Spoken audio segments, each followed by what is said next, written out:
Hi everyone! So I have been dying to do this video for a little while and it just kind of kept moving down my list, but it was always on every list I came up with video ideas. I was like, I know I want to do this at some point. So I am talking about all of my Sephora 2019 purchases. It's not a whole lot, but I thought it would be fun to talk about anyway, the things that I ended up purchasing, especially because it was a technical no-buy year. People continue to fight me on the terminology, but I stick with no-buy. So anyway, I'm gonna go through the products I purchased and when I purchased them. The large majority of my makeup purchases or just general beauty purchases in 2019 were from Sephora. I'd say a good 90-95% of them. I really didn't venture too far out of Sephora. Sephora is pretty accessible for me and it tends to have the kind of products that I'm looking for. So the first product I purchased at Sephora in 2019 was on January 28th, and it was the Anastasia Dip Brow in the shade Ash Brown. This was a repurchase because I had finished my dip brow. I am making really good progress on this dip brow. I'm still using it. It hasn't gotten anywhere close to dried out. When dip brow does dry out for me, I use the Inglot Duraline. I showed the dip brow in my products I traveled with video, where you can see the clear pan on it. I'm not showing every single product that I purchased, so I will have an image up here on the screen. Let me make room for the image. I'll have an image up here on the screen of the product so you know what I'm talking about. But Ash Brown is my favorite shade of the Anastasia Brow products. It is a cooler tone brown, so my normal natural hair color is just a dark cool brown, so it matches really well. I find that occasionally brow products tend to be a little bit too warm for my hair color. I did end up dyeing my hair during the summer of 2019, which changed the way that I use products, and I didn't end up using dip brow that much. So I think that's important to note, but dip brow is one of my favorite products and one of my go-tos when it comes to makeup. So my next Sephora purchase was on May 13th. Yes, there was quite a gap in between purchases. I purchased two color correctors. They're the Urban Decay Naked Skin color correctors, the pink for underneath my eyes and the green for red spots. You've seen me use this all the time. These are some of my favorite products for color correcting. It's either the Urban Decay Naked Skin color corrector or the Becca Under Eye, and the Urban Decay green is the only thing I tend to use for green color correcting. Somebody commented, and I couldn't find this comment, they said that it's been discontinued. Excuse me. That's not allowed. Urban Decay is not allowed to discontinue this. Like, I need it. I don't know how they could, no. It's still available on the Sephora website, so let's hope it's not discontinued because that is an absolute staple for me.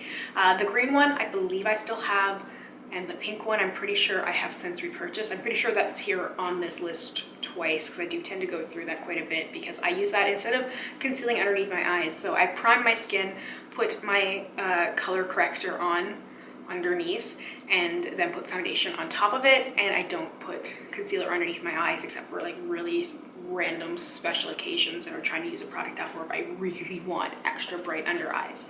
And then the green just goes on various red spots on my face, occasionally like some acne spots or some acne scarring, and then psoriasis I have on my forehead, so that's where I tend to use the green color corrector the most. On June 1st, I purchased a couple of sample size products. I purchased a travel size of the Urban Decay All Nighter Setting Spray, a travel size or like a smaller size of the Becca First Light Priming Filter, the face primer, the purple one, and a travel size of the Living Proof Perfect Hair Day Dry Shampoo. This was just before my trip. I was going away for a week to a conference, so I needed some travel size stuff. The Urban Decay All Nighter Setting Spray, magnificent. I have a full size still. I don't have the container for the travel size anymore because I did end up refilling it, but then I ended up leaving it the little bit that was remaining and the bottle itself on my second last trip because I didn't have enough room in my travel bag because I purchased a few liquidy things, so I decided to cut my losses.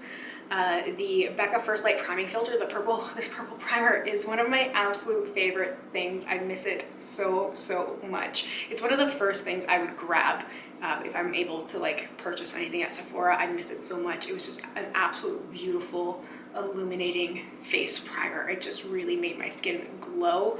I consider it one of my absolute all-time favorite primers. I've had full sizes, I've had small sizes like this travel size, and I fell in love with it from using a sample. So it really is one of the best things. I tend to really like Becca products. Like, you'll notice quite a few similar brands repeating here because there's brands that I'm kind of loyal to, as I've discovered. And the Perfect Hair Day Dry Shampoo I've used a few times as well, and I find that it works incredibly well at getting rid of all that oil. I believe I finished this up. I don't think I still have it. I'll have to check because I haven't been using dry shampoo. That's the thing. I've just kind of been embracing the oiliness in my hair, and I haven't been letting product build up, which was the thing with the dry shampoo, but this was the best one that I've ever used. I'd put a little bit in my hair and then go to sleep and then wake up with my hair being oil-free. It was really wonderful, but I think it might have been too much for my hair, where my hair is so fragile and thin that it might have just been a product that was adding too much buildup. So I haven't been using any dry shampoo at all. The next purchase was made on August 31st, and it was a full size of the Urban Decay All Nighter Setting Spray, the Josie Maran Argan Cleansing Oil, and the Dr. Brandt Needles No More Under Eye Cream. So the Urban Decay All Nighter Setting Spray, as I just talked about, one of my favorite products, one of my holy grails, something I've talked about endlessly. The All Nighter Setting Spray and Fix Plus are two of those products I have to have. I like the Fix Plus because I find it kind of like meshes things together. One of the best things I heard someone say about Fix Plus was that it's like using like the merge all layer like in Photoshop. That's what Fix Plus is for me. Like any powder layers, everything just sort of merges. Too many sets of Z. Just merges everything. And the All Nighter Setting Spray just locks things in place. It just sticks things on your face. It's not gonna budge. I tend to notice a difference with how my makeup wears when I skip the setting spray, which I have been doing more, mostly because I'm trying to save the setting spray for more special occasions. I used to use it all the time, even when I was just doing like filming makeup, and I skip it now. And I think it makes a little bit of difference in terms of how things wear, and just in my day-to-day life too. I don't use it as often as I have in the past, and I notice a difference when I use it and how well things stay on my face. The Josie Maran Cleansing Oil, I've used a few bottles in the past. This would have appeared in empties from time gone by because I used samples and then I purchased the full size and really liked it, and I will say I don't like it as much as I used to. Now, time has passed. When I really loved it, it was probably more like 4 or 5 years ago. So I'm older now. My skin has changed quite a lot, and I just don't find it nearly as effective as it used to be. It could also just be because I'm using different products. I used to use it for removing like eye makeup and stuff and really like cleansing my face, and I feel like it just doesn't leave my face feeling as cleansed as other things do. Other combination of face cleansers or makeup removers, micellar water, etc. So kind of a womp womp kind of purchase, but because I purchased it so many times in the past, that's why I purchased it again. But I know once I finish this, I won't be repurchasing it. The Dr. Brandt Needles No More Under Eye Cream. This is like a tinted orange eye cream. I got a sample of this and decided to purchase the full size. That's what happens. I liked it more at first, and from the sample obviously, which is why I bought it, and I don't like it as much anymore. I really noticed it was helping my under eyes, but now it seems to not really do a whole lot. I've noticed a little bit of pilling underneath my eyes when I've been using it, which is not good, so I need a more hydrating under eye cream. I think it worked for, I'd say, a couple of months, and then it's not so much. Maybe I just got used to it. My skin does tend to get used to things sometimes, so maybe I just got used to it, but I do think a more hydrating under eye cream is what I'll be going for next. The next purchase was made on September 10th, and I purchased the Anastasia Brow Wiz in taupe. And I purchased that because I had dyed my hair and I was struggling finding some sort of color match. So I needed something that was significantly lighter because I was doing sort of dark brows with significantly lighter blonde hair. I got taupe because I like the Brow Wiz formula a lot, and now I'm kind of like growing my hair out and trying to dye it back darker, and I am finishing up taupe. I have been using it with darker brow gel and with the dip brow, and I will just sort of use it to like draw a little bit on the like inner portion of my eyebrows, or draw like extend the tail or something. So I am getting use out of it. I love Brow Wiz, and it is one of those brow pencils that I keep going back to, and I've used a couple of times because I just find that it works so well. I love the spoolie. I love the Anastasia spoolies.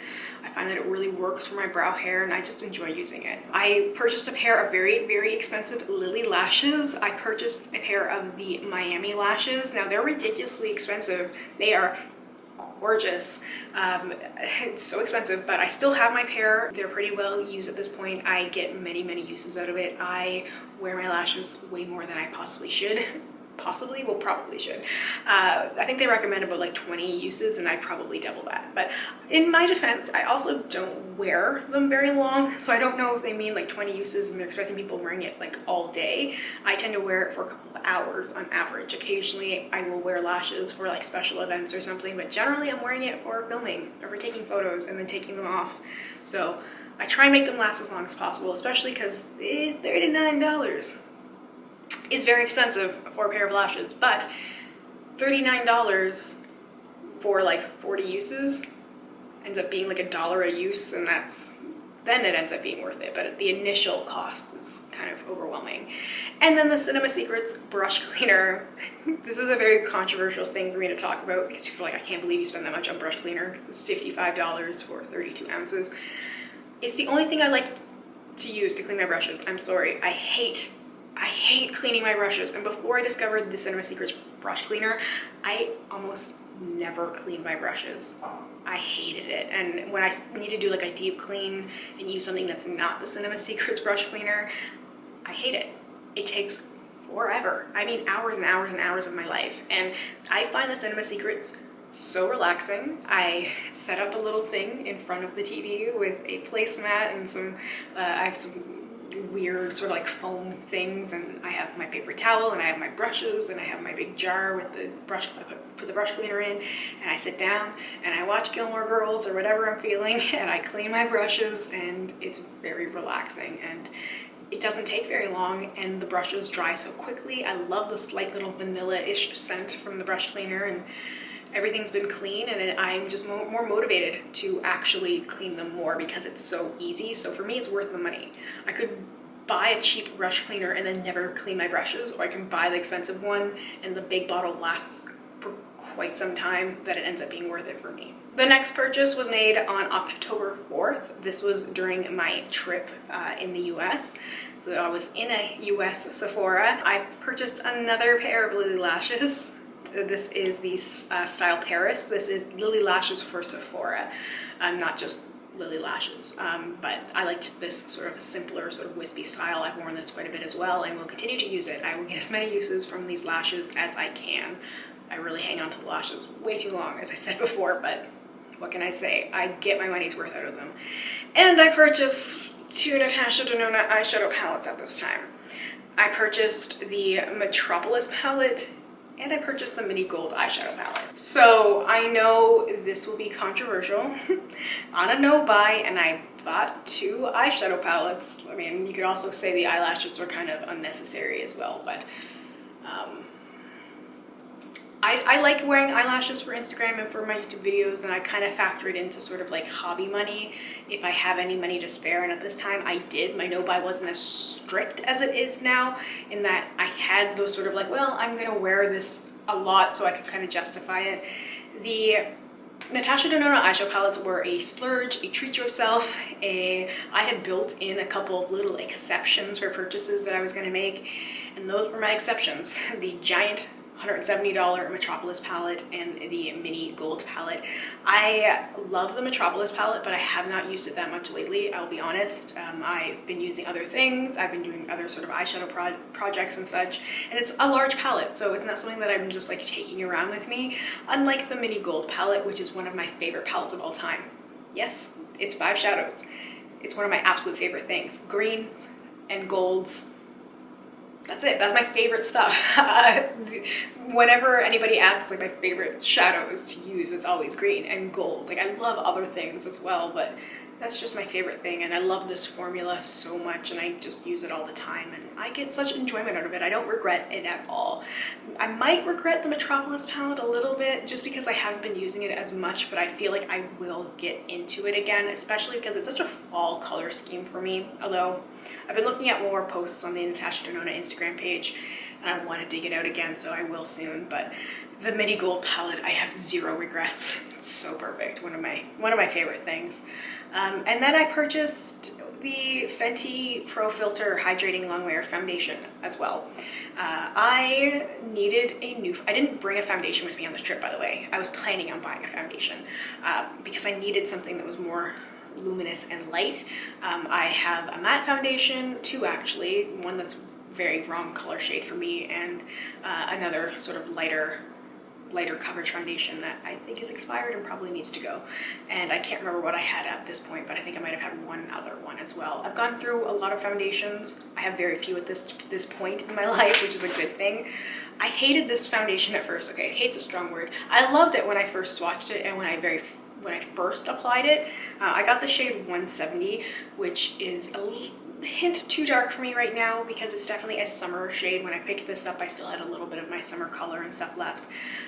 This is 170 is for light skin with cool undertones, so I probably should have gone a shade lighter in preparation for like winter skin, but I did not, and it's fine. We're getting into the warmer months, hopefully sometime soon. Hopefully that happens, and spring is always a lie where I am on the east coast of Canada, but you know, maybe summer that hopefully I'll be able to, you know, get outside and enjoy it. So anyway, that was a really weird rambly rant. I didn't like it when I was applying too much. So I had a massive skin issue during this trip. My skin just broke out. It was so much stress. There was so much going on with travel and with my sort of new relationship and all this other stuff.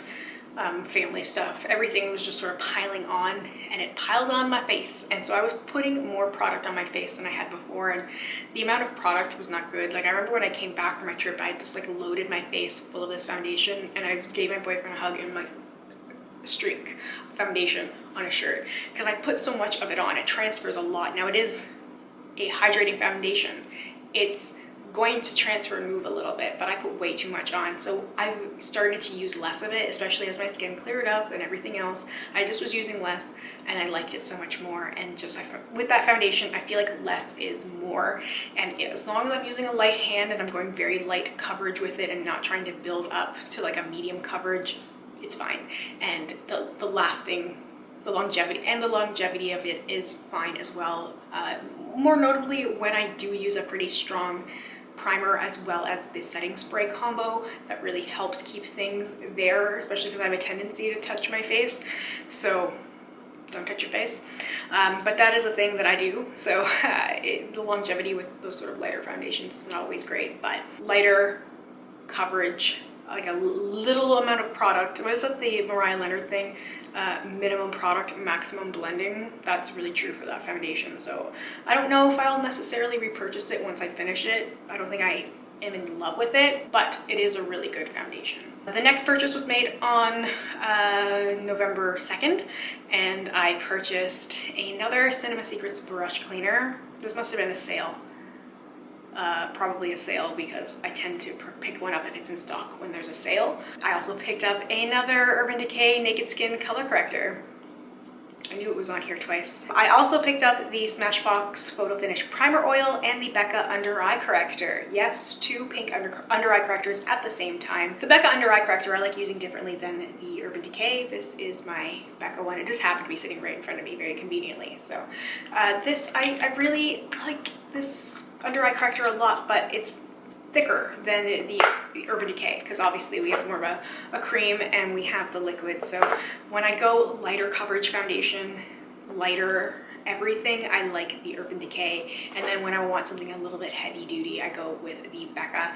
So it's worth it for me to have both, depending on what kind of makeup look I'm doing, or if I'm filming something like heavy duty, then I usually go with the Becca, though for this I did not. So sometimes I think that I can notice a difference, that the Becca seems to be a little bit more intense and covers more of my more dramatic under eye circles as well. The Smashbox Photo Finish Primer Oil, I tried a couple samples of it like a year or two ago, probably 2 years ago at this point. So I purchased the full size thinking that I was going to like it as much as I did then, and I really don't like it as much as I thought I was going to. So a regret there, because I feel like there's another face primer I would have enjoyed more, but I've been using this more. Like when I'm not needing to keep the makeup on my face for too long, this is a good option.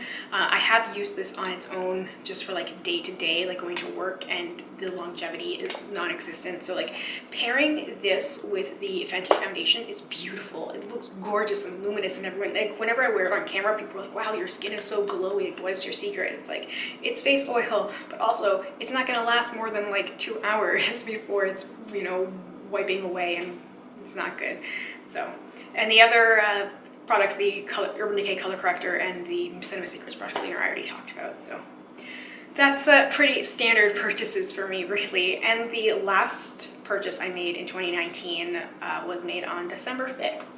And this was for the Olaplex No. 5 Bond Maintenance Conditioner and the MAC Cosmetics Strobe Cream, and I used a gift card for that as well.